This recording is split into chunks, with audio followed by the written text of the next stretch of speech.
You were named for an uncle who was killed in Gallipoli, I understand. Yes. It was he was always the family hero.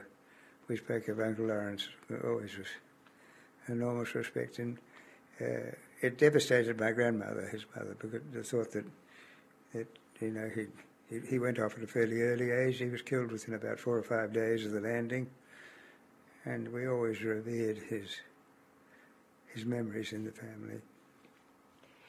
Your father, Sir Kenneth Street, was to achieve an unusual distinction. He and his father, Sir Philip Whistler Street, actually sat together on the bench of the Supreme Court of New South Wales, and I believe that was probably the first time and perhaps the only time a father and son sat together on the Supreme Court bench of New South Wales.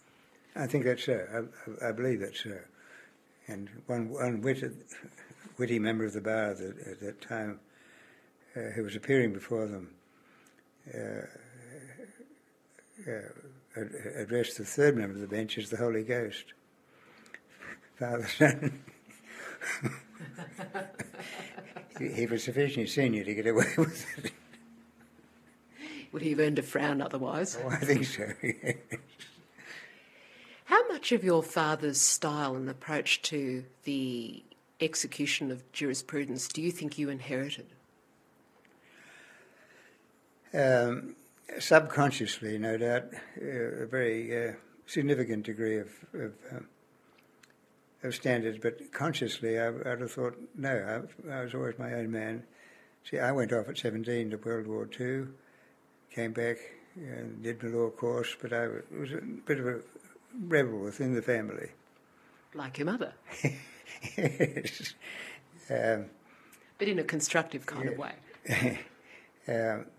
And they were terribly disappointed that I wanted to rush off to the war because Uncle Laurence had died, and they had to agree to my going at age 17. Otherwise, you had to be 18 to go. But I wanted to go because all my contemporaries were leaving school, going off to the war. So it was no great mass exercise of heroism. It was simply just, this big adventure is going on. I want to be in it along with the other fellows. Were your expectations abruptly to receive a cheque soon after you'd joined up? Well, I used to get seasick every time we went to sea. But that's common practice. That most Navy people, sailors, curse their ship within their gap. But somebody else curses it, then of course they come out fighting. But no, I grew up in the Navy. Those years from 17 through to 21, it knocked the pomposity out of me, or whatever. Because I started off as an ordinary seaman second class, and there's nothing lower in the Navy than an ordinary seaman second class, because you had to be 18 to be first class. But I was such a good ordinary seaman second class that I was promoted after 6 months in the Navy to ordinary seaman first class when I had my 18th birthday. Of course, it's an old saying that in order to leave, you must first serve. So you would have seen and had ample opportunity to do that and thereby discover all the qualities necessary for being a good leader. Yes, well, I classed those years I had in the Navy as very significant formative years. They gave me a common touch. I could get on with people, and it just gave me an outlook on my fellow Australians that I otherwise didn't have. Prior to that, you had attended school at Cranbrook, and actually we're not very far away from Cranbrook. Do you have good memories of Cranbrook School? Yes, I do.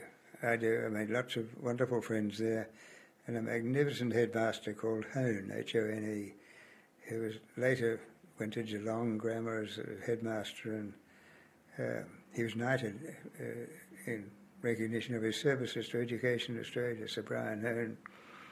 And I've got very strong recollections of what he contributed to all of us in my era. What qualities did he impart to you personally, do you think? Well, I always think back to one. He used to, at the beginning of every term, he would write up on the blackboard in sixth form, and he took sixth form as the form master, as the headmaster. He used to write up a little saying, and one he put up there was, remember that when you are judging a classic, more often than not the classic is judging you. I don't know where it came from, but it was a wonderfully deep don't criticise something which has an inherent worth that you perhaps haven't evaluated. It's a great... And in those sort of ways he influenced me enormously. So you learned from him not to take things at face value? Yes, yes. Well, he was a Rhodes Scholar from South Australia, and then he went into schoolmastering. He was a housemaster at Marlborough College in England. And he was a very charismatic figure, I suppose, I'd put it that way.